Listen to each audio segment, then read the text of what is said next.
এখন আমাদের বাংলাদেশে তো আসলে আমরা কারো সবাই তো আনসেফ, মানে আমরা সবাই কিন্তু মানে অর্থনৈতিক ভাবে খুবই দুর্বল, এবং এই এত ব্যয়বহুল চিকিৎসা এগুলা ম্যানেজ করাও খুব কঠিন আর কি, আসলেই কঠিন। আপনার ক্যান্সার হইলে একটা সাধারণ মানুষ ট্রিটমেন্ট নিতে পারবে না, একটা লিভার ড্যামেজ হলে ট্রিটমেন্ট নিতে পারবে না, একটা কিডনি নষ্ট হলে ট্রিটমেন্ট নিতে পারবে না। বড় যে ধরনের রোগগুলো আছে, একটা রোগেও আমাদের বাংলাদেশের সাধারণ মানুষের সেই সামর্থ্যই নাই। তো এই জন্য যদি এটা প্রাথমিক পর্যায়ে আপনি নিয়ে আসতেন, উচিত হলো প্রথমে তো আর ক্রিয়েটিনিন লাভ দিয়ে তো 10-এ যায় নাই, আপনার প্রথমে 2 হয়েছে, 3 হয়েছে, 4 হয়েছে, আস্তে আস্তে পয়েন্ট বাড়ছে। আপনি যদি ওই প্রথমে নিয়ে আসতেন, এত দূর যাওয়াই লাগতো না। এখন মা একটা বুদ্ধি আছে যে আমি আর পারলাম না, আমার আর সামর্থ্য নাই, এখন রুগী বাঁচুক মরুক, আপনি ওষুধ দেন, যে আমার আর সামর্থ্য নাই। এটা হচ্ছে একটা ভিন্ন কথা, যে রুগীর এই অ্যালোপ্যাথিক বা এই রুগীর জন্য যেটা প্রয়োজনীয় ট্রিটমেন্ট, এটা আপনার দেওয়ার সামর্থ্য নাই। যদি সামর্থ্য না থাকে তাহলে এখন রিস্ক নিয়ে এখন আমরা ওষুধ দিলে সান্ত্বনাভাবে দিতে পারি, কিন্তু আমরা কিন্তু কোনো গ্যারান্টি নেব না। আপনার ক্ষমতা নাই বাবা। এখন দেখেন, আমরা তো সবাই মারা যাব, কেউই বাঁচবো না, কিন্তু আমাদের সবকিছুর মধ্যে একটা করণীয় থাকে যে আমাদেরকে কি করতে হবে।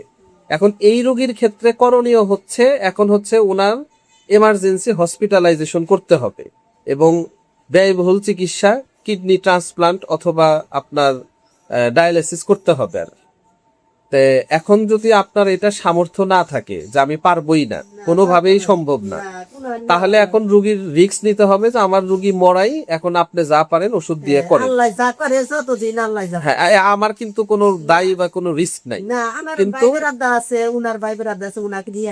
তাইলে আপনি ও রুগী নিয়ে আসতে পারেন, আমি আমার চেষ্টা করব। কিন্তু এখন আমি বারবার বলতেছি যে এটা কিন্তু ওষুধের কভারেজের মধ্যে আর নাই, ওষুধের ক্ষেত্রেই আর উনি নাই, ওনার এখন ডায়ালিসিসে করতে হবে, মানে একদম মাস্ট, মানে মেডিকেল প্রোটোকল অনুযায়ী ওনার যে কন্ডিশন, রক্তের যে অবস্থা, কিডনির ক্রিয়েটিনিন 10-এর উপরে, এখন ওনার মোটামুটি ড্যামেজই ধরেন কিডনি।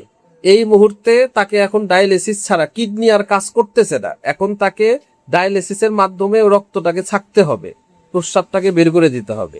এটা এখন হচ্ছে তার এমার্জেন্সি দরকার। এখন আপনার যদি সামর্থ্য নাই থাকে যে আমি পারলামই না, তাইলে তো এখন ধরেন কিছু করার নাই, এখন আল্লাহ ভরসা, আর নিচে ওষুধ ছাড়ার উপায় নেই।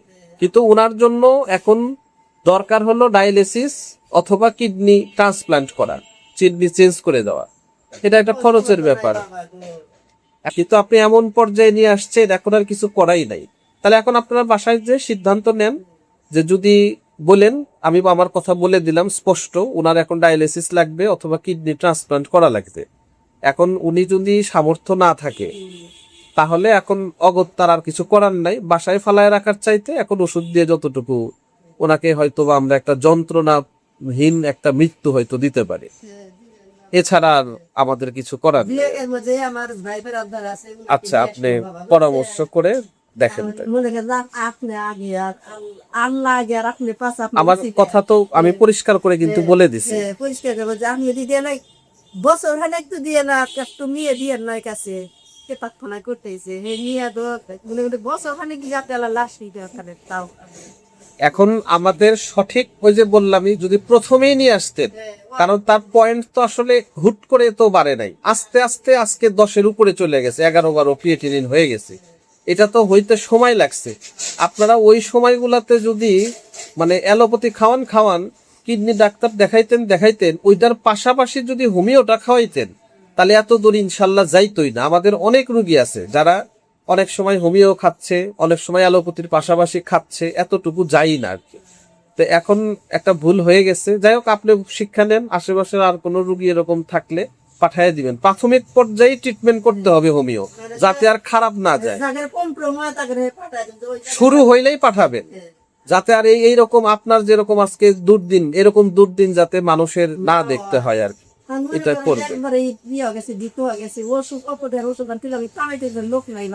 না। আসলেই কঠিন তো, এই চিকিৎসা অনেক ব্যয়বহুল চিকিৎসা।